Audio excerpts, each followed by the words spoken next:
and welcome to Beheaded. Welcome to Season 7, Episode 13, Part 1. I'm Megan Moore. And I'm Elizabeth Black. We made it to the season finale. It's the middle of frickin' summer and we're here. This is the first time man. on Beheaded history that we made it through Elizabeth's birthday. Yeah, which is the day after King Henry VIII's birthday. So if you know, you know. If you know, you know. And yeah, usually we're just on social media a bit in the summer. We don't actually have live episodes. Heavy eye roll from me. I know Here we I've go. been slow on it. No, it's not your fault at all. It's just been our crazy year.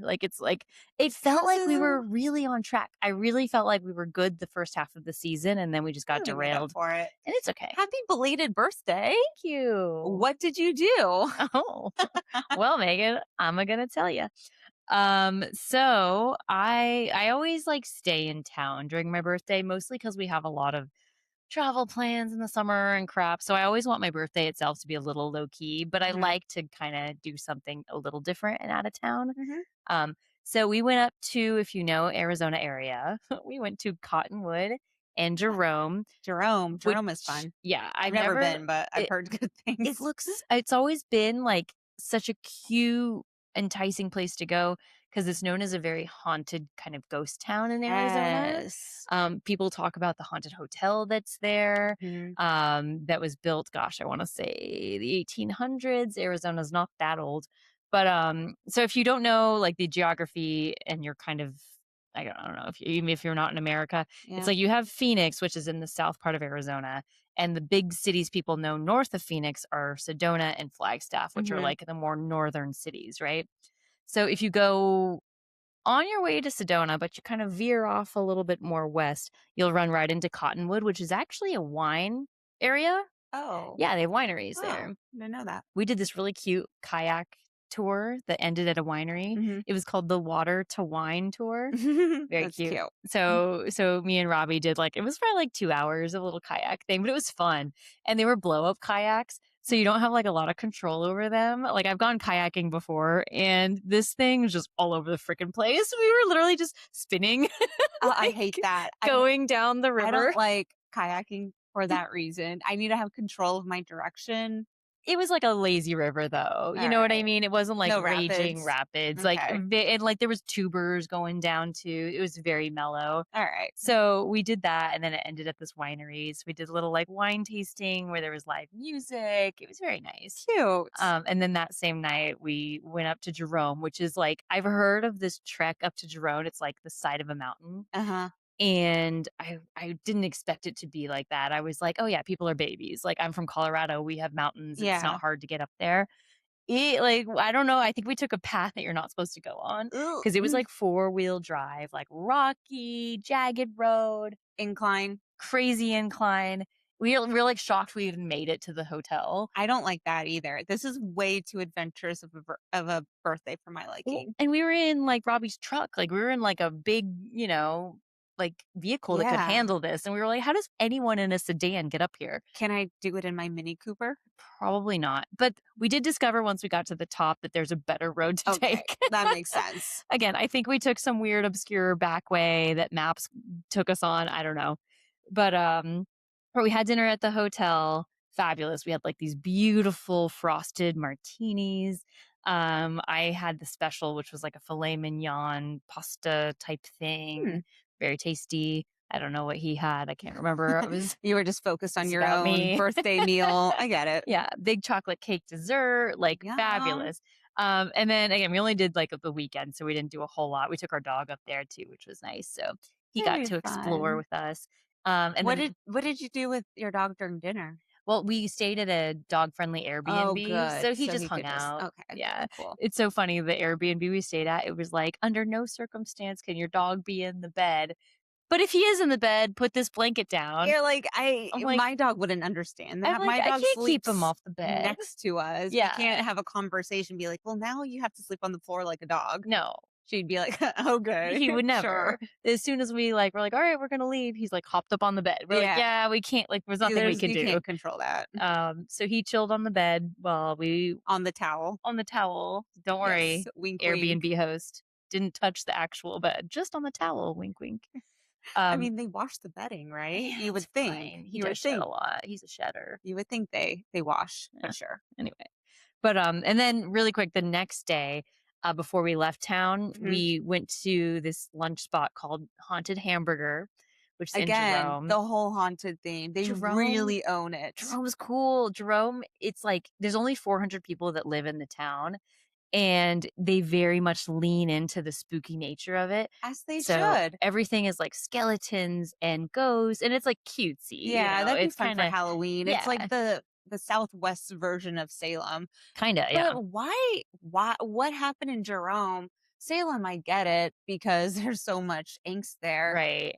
Why is Jerome considered such a haunted ghost town? I don't know the real answer, but I'm going to give you a speculative answer based Okay. on being there for one day. Yes. Um, I think it's because, like, it is at such a high elevation and it's an old mining town, so Mhm. I think a lot of people died in the mines or, like, in the old hotel that was up there because of the steep cliffs and everything. So what you experienced, Yeah, people I could have died. died. I It's could have probably died. just tourists that are haunting it because they can't get to the damn hotel. You're most likely right. Yeah, it's like a Yeah. 2007.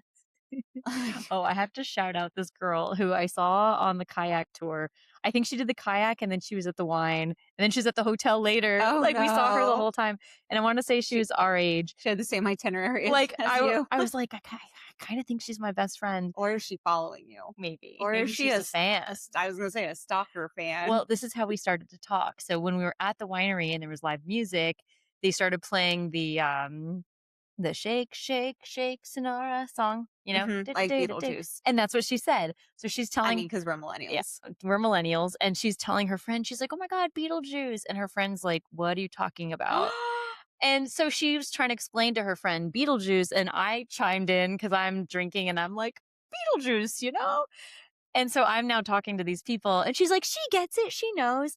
And then she's like, "Yeah, my friend here, she's never seen Beetlejuice, she's never seen Dirty Dancing, like, she's never seen all these classic cult movies from, like, Wow. the late '80s, early '90s type Mhm. of thing." And I was like, "Oh, yeah, I just showed Robbie, like, Pretty Woman the other day." She's like, "Pretty Woman's the best." So we were, like, chatting, and then sure enough, like, she's at the hotel later where we're And then you having, just became best friends for the whole trip? well, we didn't talk anymore because she was with all of her Oh. girlfriends, and Did she you was, exchange info? well, no, I like her more because we saw all of her friends, and I was like, "Where's your friend? My friend that I made at the wine Yeah. tasting thing." And they're like, "Oh, she's taking all the spooky pictures of the hotel right now." I was like, "I like Oh. her even more." So Hang out with her. wherever that lady is, she and I are kindred spirits. Maybe one day you'll show up at the same place again. Yeah, Fun. I know it's just, like, weird that we never talk about our birthdays on this show. We do have them. because yours is in September Yeah, before we before we record. start recording. Yeah. Yours is always in the middle of summer. How about this? I'm gonna make a note right now for Uh-huh. kickoff of next season. Special edition We're gonna talk episode about recap your birthday. Megan's 37th What does birthday. It'll Megan be a do? kicker. Megan's. You better do something good. 37th Well, right now I'm in B-Day. a hot moment because last year my birthday was on, well, it was like a Friday, Saturday. This year it's on a Sunday, and then it's gonna It's be boring next year because 'cause it'll be a Monday birthday. Mine was a Monday Yeah, birthday, those and I suck. hated So I that. need to celebrate for my Sunday birthday this year. You're right. Well, I'm glad you had a good birthday, a good Thank spooky you. birthday in Jerome. Thank you. And everyone go to Haunted Hamburger if you're in Arizona. It's supposedly the best burger in Arizona, and I agree. Okay, I that means a fabulous. lot. Yeah. Any actual ghost encounters? No, unless you count the people in the town who are just kind of strange. Yeah. But no. I have yet to have a ghost encounter at a place where they highly market ghosts. I like that you say that in a very specific fashion. Like you've had ghost encounters. Of course, I've Just had ghost encounters I've in never had very any. unexpected places. I've had ghost encounters. Should we save But that for next season or you want to give us a story now? no, we got too much this is season finale night. They're not Oh, here to listen to ghost stories. Or maybe you they are. are I don't know. actually. I think they Spin-off are. episode during our summer break. Summer break ghost Ghost stories. story. I do have some ghost stories, I and they like are that. legit and they are spooky. And one of them does involve Abraham Lincoln, but I'll just leave it there. That's the only one I know very well of yours. I definitely met him, and Okay. I'm just gonna mysteriously leave it at that. Okay. But we are not talking about American history, We're not. even though it's post 4th of July. If you're on the YouTube, you may notice a theme. We going decorated. on. We decorated for Well, once. Megan decorated tonight. Thank you, Megan. Well, we decorated together. I supplied and we put it up together. It's beautiful. I'm also wearing my shirt that says, "Pardon my French." And I'm wearing a necklace that looks like something from the French Revolution. We've got a French episode, which is like no secret. I'm sure at this point people have figured it Again, out. we like to make it like a mystery, but it's not. What's it gonna be You tonight? saw the episode name. You read the description. So if you are a seasoned executionado, Mhm. then at this point you have figured out that every season we have 13 episodes, but the last episode is 2 parts. So 13.1, 13.2. Correct. And it's always a little bit more of a meatier episode with Mhm. lots of info because we have 2 hours to Yes. go over it. Meteor as in more meat on the bone, not like a meteor in the sky. Just so you know. I hope that's exactly how they interpreted it, People's but maybe brains. not. I like to over explain. Meaty and juicy, the meat and potatoes, as we Mm. like to say. Uh, do you want to introduce Elizabeth? Yeah, I'd Are love we forgetting? to. I feel like I'm jumping into it really fast just because I'm eager. We have so much info. Is there more news we have to share before we? Oh, well, the only other thing is I did have a note about following up on our previous I episode knew you did. about See, I've been good pause about me. this. Good. I've been good about this the last few episodes. I'm I proud wrote of you. That's because great. I write notes to myself for the future now, like your 37th birthday. Okay. My last note from my past self was about Agrippina's memoirs, right? So Mm, Agrippina was the woman we discussed, the Roman mother, the last episode. We were like, how do we know all this information about her? Because Yes. it was said that she wrote very detailed memoirs. So I wanted to confirm that in fact she did.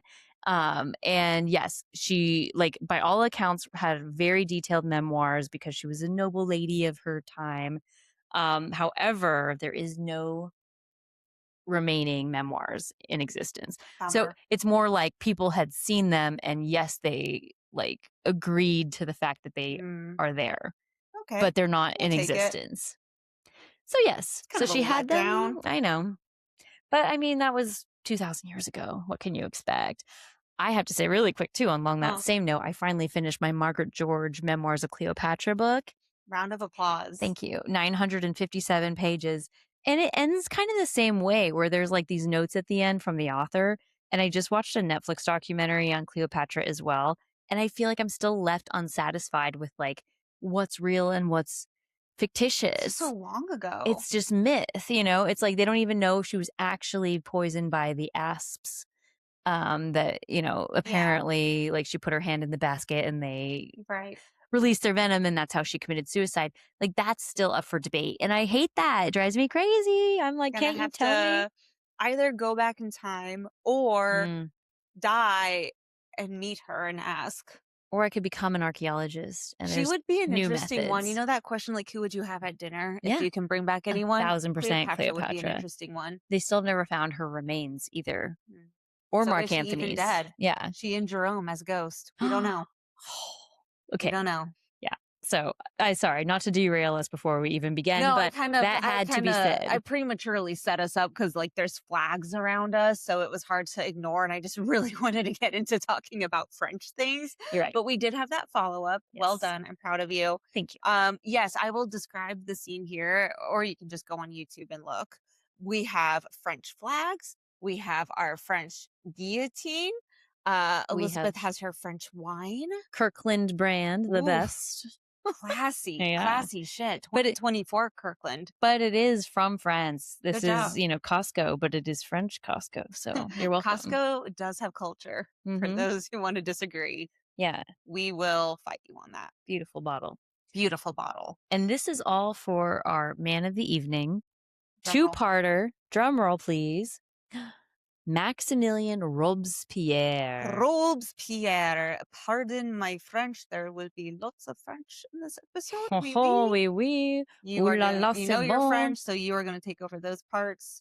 My French score on Duolingo is now at a 57. My pronunciation is getting better all the time. Good job. Thank I'm you. relying on you Thank for you. this then. I'm doing my best. Robespierre is someone where it's like,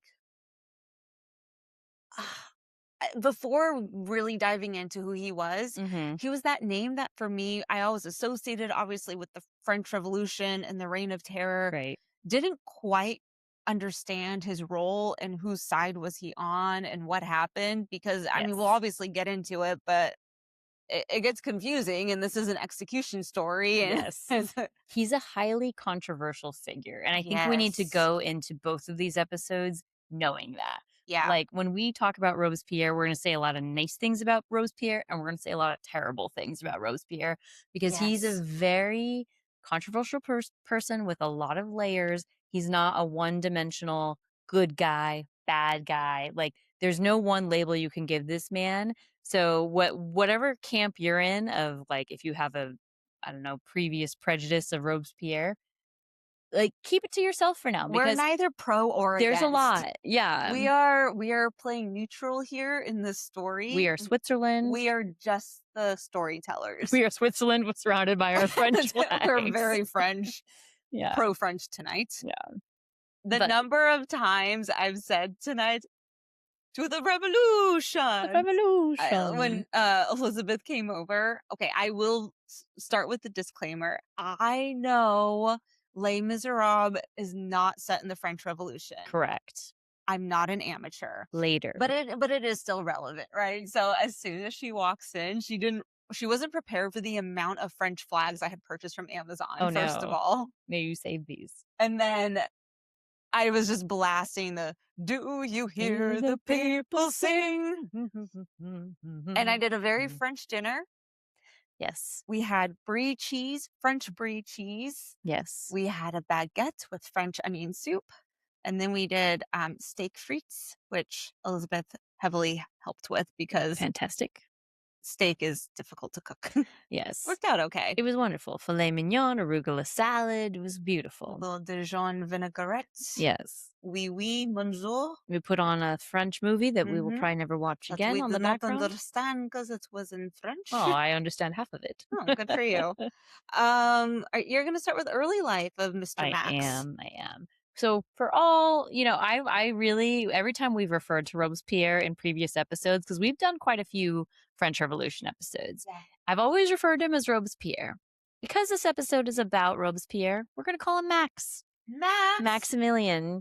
And Maxie boy. I kind of like that better. I feel like it's a little more personal. Again, Oh, Maxie. you don't, Maxie. Sorry, just heard goofy in my head. I love that. You'll always be my son. Anyway. Oh, Max. I don't, like I said, want to tell you whether he's good or bad, but I think you're going to kind of like the guy in this first part. In the first part. It's hard to not like him when he's coming up as a young lad. Very idealistic man. And again, this all rears its ugly head later, so don't hold it against us. But you can't help but like the guy a bit in the first part of this. So we're going to give him some humanity and we're going to call him Max. If we Okay. slip into saying Robespierre, you know who he is. But for at least this first part of the episode, we're going to call him Max. Okay. So Max was born / baptized. We don't know born or baptized because it's based on church records. But in May 6th, 1758, in Arras-Artois, France. And he was born to his father, Francois Maximilien Barthélemy de Robespierre, who was a lawyer, kind of small town, local lawyer, nothing big time. And his mother, Jacqueline Marguerite Caravault, sorry. And she was the mere daughter of a brewer. I also, side note, if you're an Ever After fan, love that her name is Jacqueline Marguerite. Oh my gosh. I know. We could tally the number of times we have referenced Ever After in season 7. Yeah, Continue. sorry, but I love that. He actually was conceived out of wedlock. So they probably got married Yes. because they needed to have the baby together. I have to say, in the multiple resources that I was reading up on this, I really think it's funny how some of them were just, they let you do the math on your own. Yes. They're like he was born 4 months after his parents were married. 4 months, wink, wink, wink. I'm like, just say that he was conceived out of wedlock. Just It's say fine. It's no big deal. It's fine. It's 2026. It's 2026. Get over it. Okay. Oh my God. They had sex before they were married. Relax. And she's the daughter of a brewer. Ugh. Yeah. Crazy. Ugh. Ooh la la, c'est bon. So the parents stayed together, obviously. And then they had 3 other children after him. So he became the eldest of 4 siblings. And the siblings were, in order, Charlotte, Henriette, and Augustine. However, tragedy strikes, as it often does with a lot of our victims at a young age. Mm. Jacqueline, his mother, dies when Max is only 6 years old. So at this point, it's 1764. And her death, like, noticeably has a lasting impact on Max. She was young too. She was only 29. Yeah, she's Maybe only middle-aged for 29. back then, but That's young true. young for us. Young for us, really young for us, maybe. And Charlotte, Max's sister, she's the one to kind of record his change in attitude Mm. after the mother dies. So what does he do to cope with all of this grief? He really throws himself into his studies. And it's funny, he's only 6, right? Like, what studies do you even have when you're 6? I did the same. Oh yes, when I was a mere Yes, did the 6-year-old same. I went to college. yeah. Intelligent person. But he throws himself into his studies. His formal education doesn't start until he's 8 at the Heiress College. Yeah. Okay. College. No, no, no, because I'm taking French. Oh. Yeah. Oh, please correct me. Please. Let me help you. No, college, at least in French today, means middle school. So Oh, I'm I'm assuming sorry. what? Really? It does. I mean, I'm not saying I don't believe you. That's Yeah, weird. lycée is high school. Lycée Really? or whatever. Yeah. So college, like, it's middle school. It's like So I'm sure in this era it means like primary school. it's like how supper is dinner. Yes, exactly. That's a perfect Like example. Like they're getting supper. ahead of themselves a little bit Yes. too much. Yes, correct. Mm. So it was just called college, which just meant school. Probably primary school in this era. So when you think, oh, 8-year-old at college, like, it's not like university. I was impressed when I was reading them. Like, damn, Max Yeah. was in college. No, Max wasn't. Max, you went to college. Goofy movie too. Oh, pause for laughs. God, That's a I good crack one. myself up. So no, just a regular school, primary school probably. Okay. But again, I always wonder between the ages of 6 and 8 what he was heavily focused on in his studies. He probably just had books, maybe a tutor. See Jane Run type of books. Definitely Okay. threw himself into those studies. Okay. But unfortunately, after his mother dies, it wasn't only a few years until his father left. So father straight up Oh, kind of man. abandons the family at Really this setting point. up some like Yeah. mommy daddy issues. Thanks, Francois. So the father decides to split up the siblings based on where each of them are best suited to be. So he puts the girls in one location with family, and he puts Augustine and Max into the home of their maternal grandparents, so his parents. And he books it, like, we never hear from the dad again. So Robespierre, Maxie, he grows up with some mommy daddy issues. But the only thing that really helps him satisfy his, I guess, loneliness, his grief, is again school. Mm-hmm. So by the time he's a little older, he gets this very great scholarship to a prestigious lycée, which is like a high school. It's called Louis le Grand, and Louis le Grand is again it's a very prominent high school, preparatory school, if you want to call it / university, if that's what they call high school. Like, Who again, knows? back in the 1700s, Who it's like knows what they call it? kind of all mixed together. But this is where he very much realized that he was dirt poor and compared to his aristocratic peers. So obviously parents die, leave him. He's around all these peers that are much more, I guess, higher bred than he. But he knew that there was a way out with education. So he was very hyper disciplined. He received impeccable grades. He won tons of awards. Like, he was all about just expanding his mind and proving that he belonged at this institution. He also really adopted the ideas of enlightenment. Mm-hmm. So he loved reading about the Roman Republic, specifically about Brutus and Cato and Cassius. I think it was more so the people that opposed Caesar as a dictator. Oh. He didn't love the idea of dictatorship. And he loved this is more recent for him, but he loved the teachings of Jean-Jacques Rousseau. Mm-hmm.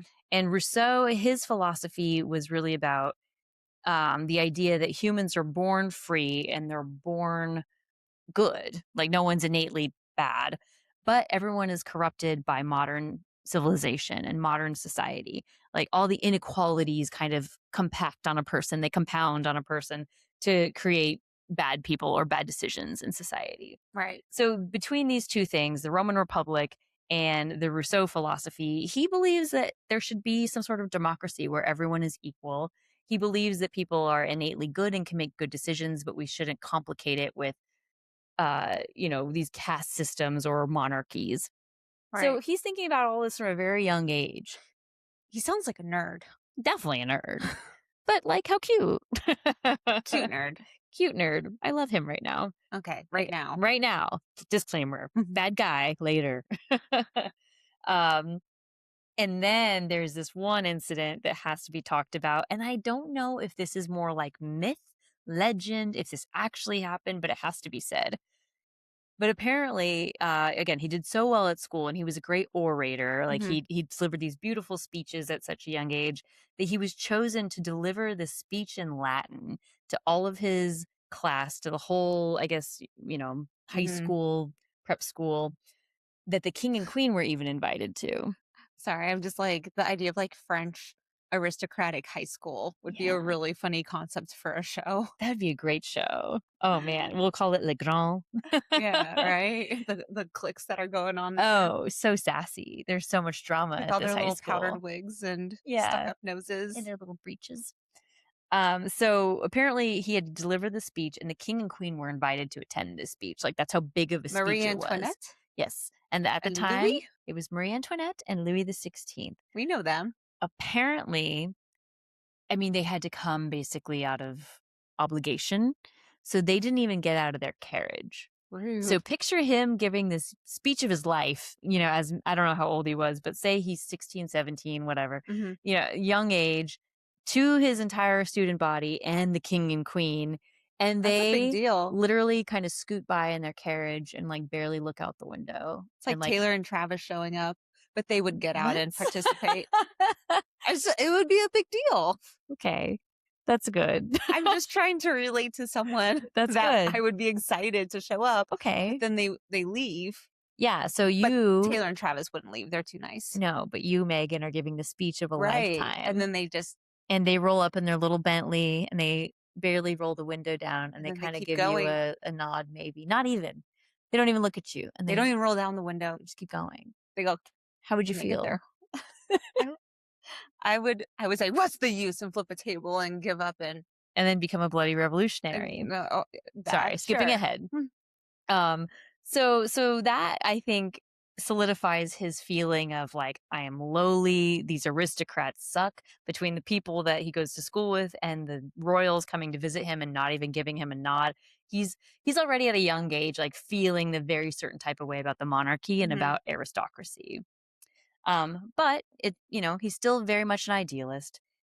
He goes after school once he graduates, he goes back to Eros Mhm. and he becomes a lawyer. Good for him. He has this small town practice, a very successful practice, and he takes up tons of pro bono work as well. So it's doing well financially, but he's also able to take on cases for the poor and help them without pay.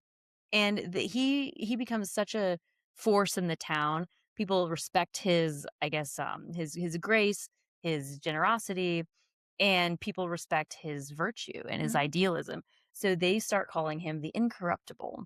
And they literally said he had no vices. They said, like a lot of men, even if they're good men, everyone's got a vice. Mhm. You're a gambler, you're a smoker, you go to the brothels, whatever. It's like every man has a vice, every woman too. Um, but for him, he was seen as incorruptible. Nothing Wow. could get to this man. Interesting. And then he finally gets the appointment of a lifetime and he becomes one of 5 judges in a local criminal court. And at this point, he's 24 years old. So Young the year is 1720, or so, or excuse middle me. age for them. I Yeah, don't know. I know, potentially middle age. Potentially young, potentially old. This is 1782. Um, as soon as he gets this appointment, though, he realizes that this criminal court is tough for him because he has a fierce opposition of the death penalty. I'm sorry. Say that again? He has a fierce opposition to the death penalty. Okay, Maximilien Robespierre Mhm. opposes the death penalty. Correct. Noted. I will write Noted. that down. Keep that in mind for later. Kinda dog ear that. Yeah. So dog ear that one. And so he's so opposed to this that he has to resign from being a judge because he can't dole out that kind of judgment to people. He can't bestow the death penalty at anyone. He was barely in that position too Hmm. when he decided to leave. Yeah. So 24 years old, idealist, incorruptible, Robespierre decides, no, no, this is not for me. I'm not going to be a judge because I cannot condemn people to death. And it is at this point that Robespierre moves away from his legal practice and more into the political world. 1788, he really starts to get momentum into his political influence. He becomes one of the members of the Estates General. It's split up into three representations that makes up all of France. Hmm. The first estate is the clergy. Hmm. The second estate is nobility, the monarchy. And then the third estate, which is what Max was representing, was regular everyday civilians, peasants, Commoners. common people. Yeah. So, three sections, 95% of the population fell into the third estate category. Like we would fall into the third estate Totally. category, Yeah. right?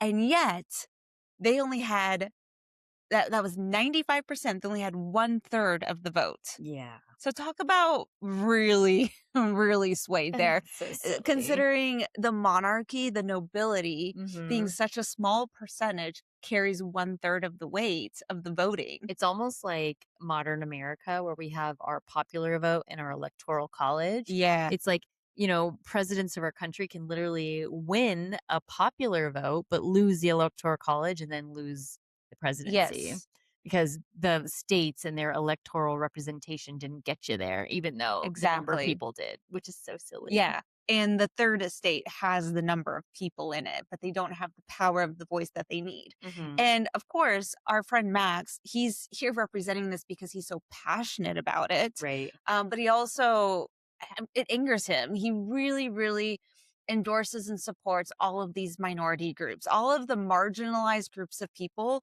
That was his bread and butter. That is who he was passionate about, and he fought for them. Some of these marginalized groups, women, that was a big one. Oh, remember women? Yeah, women were a big one that he was Oh. supportive of. He's pro women, he was pro Jews, Africans, servants, actors. I don't know why that got thrown in there. Poor actors. I think just because they were ridiculed a lot and they were a small group without a lot of Yeah. representation. And you have to picture them in that day. I picture like in the movie Casanova where you Yeah. have these like acting They're troops. silly. They're almost like traveling Circus. gypsies, Mhm. Yeah. Kind of looked down upon in society. Right. So I'm just gonna kind of get into what were Max's ideologies, what did he believe in? He was a man for the people, all of these groups that I had just described. Hmm. He believed in abolishing slavery. He believed that people should be equal. Again, going off of Rousseau's ideologies, which is what he was so enthralled with as he was going through his studies. Hmm. He believed in full and equal citizenship. He believed everybody had a right to vote. Again, Well, males. well, I'm so sorry, I can't get ahead of myself. Males have the right to vote. He supported women's education, but not necessarily suffrage. Thank you for that. That, is just like assumed at some point, Yeah. one or another. But yes, voting for all males. Mhm. Again, can't reiterate this enough. No death penalty. Right. He also really opposed war Did. for several reasons. And this was on the brink of Austria going to war with France. And this was a really big deal for him because war could mean a few things. He was really concerned that war could create some type of military dictator, which is, again, he was very anti dictator, monarchy, having one to rule them all. I like that. One man to rule them all. But anyways, I'm kind of getting ahead of myself there. Those were just his beliefs, his ideologies. Again, more reasons to kind of be like, yeah, he sounds like a cool guy. Like he cares about the little man. He cares about the servants, the slaves. He cares about the people who don't really have a voice. Right. But he was very, very, very passionate about all of these ideologies. And by June 1789, Max actually takes that third assembly, right? The peasants, the commoners, and he breaks off to form an entirely new thing called the National Assembly. And just so you know, like the National Assembly, it gets a lot of rebrands over time. It's called a few different things like the Legislative Assembly and a few other names. So just know that it's essentially the third estate. I'm just Breaking gonna call it National I Assembly. think National Assembly is Yeah. easier. But they break off and I think they take a nod from the Americans across the sea who've Mhm. recently split from England. And After, like, a billion levers or whatever you call it that Louis oh, forked up levies? levies, Yeah, sorry. yeah, yeah. A lot of money France spent to help America. Oh, you're talking about the currency. That's Oh, sorry, livres, I don't know yeah. what I'm talking about. The money that Yeah, they yeah. spent to help Right. America. Thank you. Wink, wink, post 4th of July. Yes. But anyway, sorry, I didn't mean to interrupt on that, but Oh, no, you're good. a lot of money went towards that to free another Yes. country. So ironically, Louis XVI supports the American Revolution, but that's also because it's against Yeah, England. he just didn't like And he England. doesn't want England to succeed. Mhm. But now here's his own group of revolutionaries looking at the Constitution of America and saying, you know what, we can do this too. So Mhm. they begin to draft a constitution, grievances towards their king. They draft a new taxation system. So all of this starts to reflect uh, either a constitutional monarchy like England has at the time, or a full on revolution like the Americans. Right, and not have any monarchy. Exactly. So there's like they do it in a very subtle way because Louis at this point I think thinks he's still involved. Oh, yeah. He still like thinks We he's giving his blessing. Like, yeah, you guys can come up with this little constitution thing or whatever. I actually think Louis is scared of the rebels as well and of the Mhm. revolution that he feels like is coming. Right. So he kind of tries to play the cool guy where he's like, "Yeah, yeah, yeah, I agree. I have way too much power. You should definitely Take incorporate some," some. because he's just kind of a weak yes man. Well, and we have to remember, and I can't remember if you actually said this at the top of your note about the Estates General, but the whole reason the Estates General met in the first place was because France was in deep debt. They Mhm. needed to fix their tax problem. Because of how much money they sent to the Yeah, Americas. so like Louis at this point doesn't have a whole lot of leverage. He's like, yeah, we needed the Estates General to meet to discuss these tax problems and how to like financially be okay. So he can't really be the one to call the shots right now. He's kind of letting this new revolutionary Yeah. party be the ones to And say something. they do What's going on? start to make some changes. They So, do. like, for example, this might be feel like a little thing, but it turns into a big thing, is they propose having the militia restored. So having just like Hmm. regular civilians being there to protect themselves. Right. And that led to them, lo and behold, demanding weapons, right? Which inevitably turns into storming the Bastille. And Hmm. the militia eventually becomes the National Guard, which is something Robespierre very much supported. Like, he was cool with all of that. He wanted that because it was giving the people, the civilians, the regular citizens, the Joe Schmoes, some voice and power, Right. and not giving it to the monarchy and his ruling and his decision. Right. Totally. Um, so by 1790, Max is actually elected to be president of the powerful Jacobean political club, Fancy. which think of it just like a political party, right? They also called themselves the Society of Friends of the Constitution. Not as So cool. I know, not as fun as Jacobean, but they all believe in equality of men, again, men Yeah. before the law. Not So women, not women. but he did like women Yeah, sure. Support the women, give them some a education. little bit. Eventually they'll vote maybe, but right now it's about the men, about the Oh, equality of men. So they're again he's getting this sympathy from this new group. He becomes their new president and he's starting to feel himself really. He's like, great, like here I am, like I was elected to the third estate and now I'm a representative in the National Assembly and now I'm the leader of this Jacobean political club. Like I'm doing pretty well yeah. in terms of my voice. He wants to be the voice of the people. All he wants Mhm. is to represent the people against the monarchy. And his voice was heard a lot. Mhm. In 1791 alone, in 1 year, Yeah. the man had 328 speeches. That is almost a speech a day. That's a lot. Like, he was talking a lot.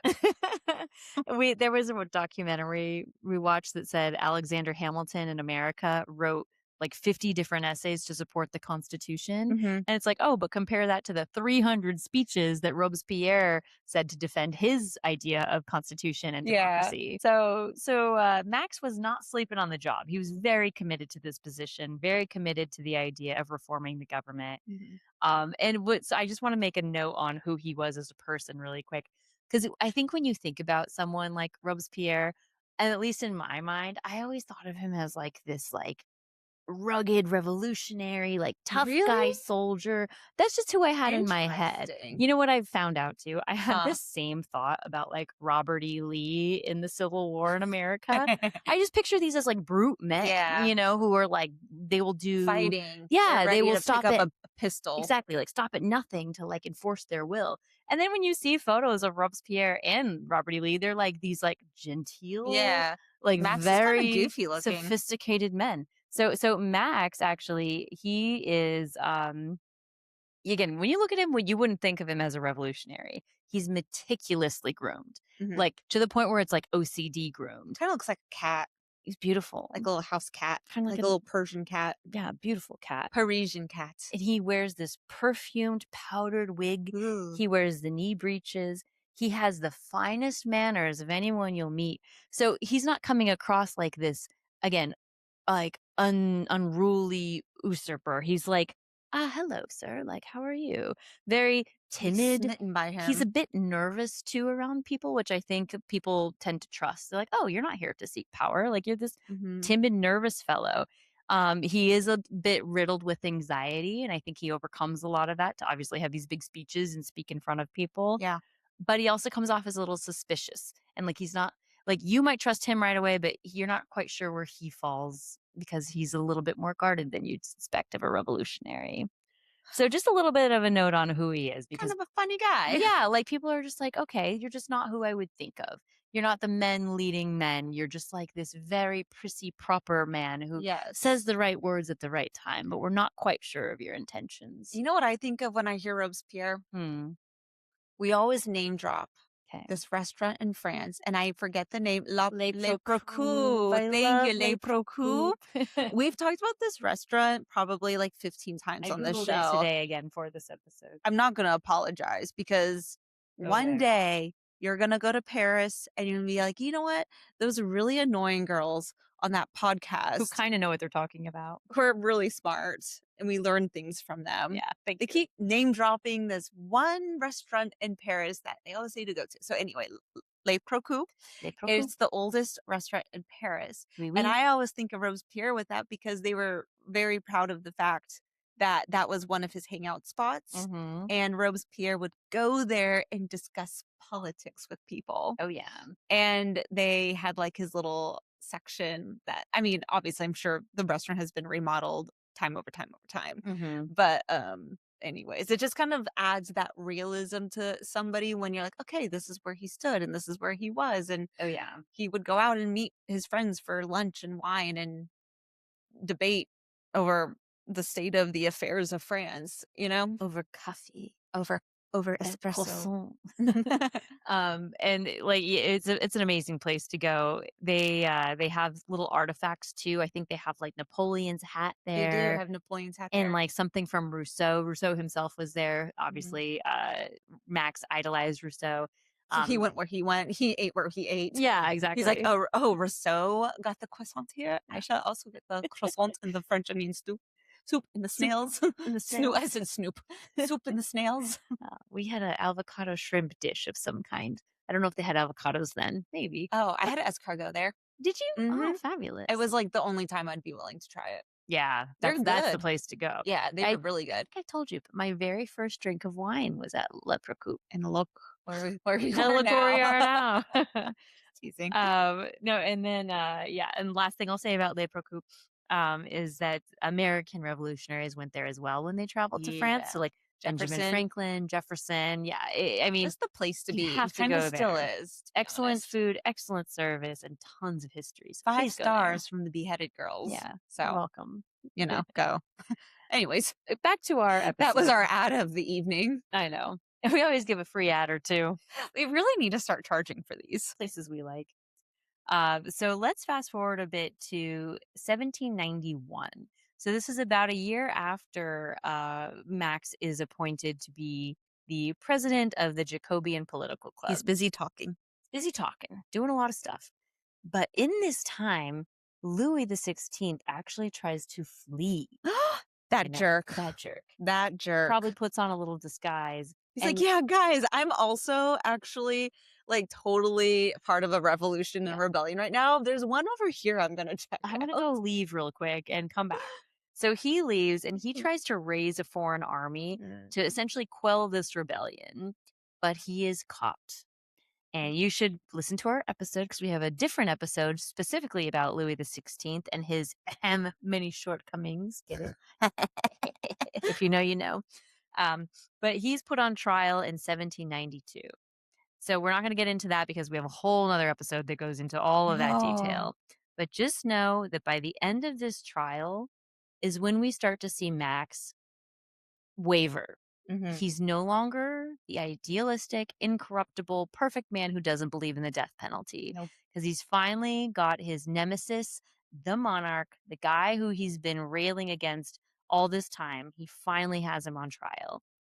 And when it comes down to it, they have to decide as a group, That's a democracy of as a sorts. democracy, they decide, will the king live or will he die?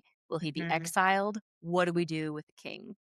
And there was a risk for everything. Mhm. If he was alive, he would still have supporters who could potentially try to get him out. Right. If he was just in exile, they could just start the same thing someplace else. Right, he could just go raise an army, and there's a lot of countries sympathetic. We have to remember that Marie Antoinette was from Austria. Yeah. So Austria is very invested in this, and they're looking at France like, yeah, if you do anything to King Louis or Marie Antoinette, like, we're coming Yeah. for They you." were team monarchy.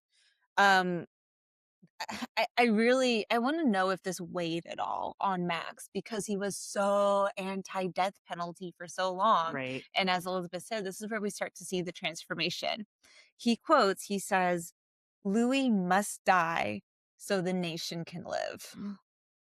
Which is his final, I think, chapter of him being a good guy. Yeah, because he has now defined what the enemy is. Mhm. He's defining the enemy as the monarchs Yep.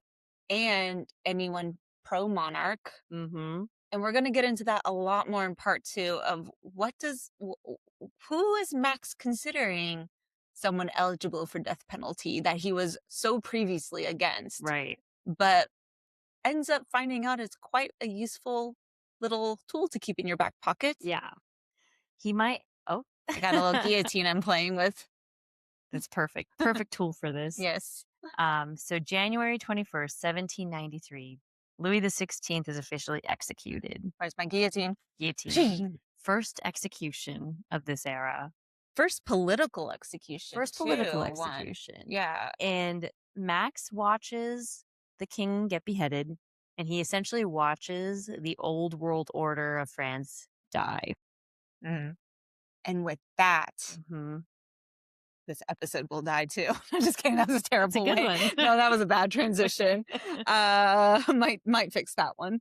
That is a good stopping point though, because Hmm. this is now turning into the reign of terror with the execution of Louis the 16th. So with that, we're going to take a little break. Yes. You will probably take a 2-week break because you will hear from us in another couple of weeks. And we're going to talk about why Robespierre, why Max, our friend Max, is seen in such the harsh light that he is. Because this next chapter, you'll start to see kind of the monster emerge.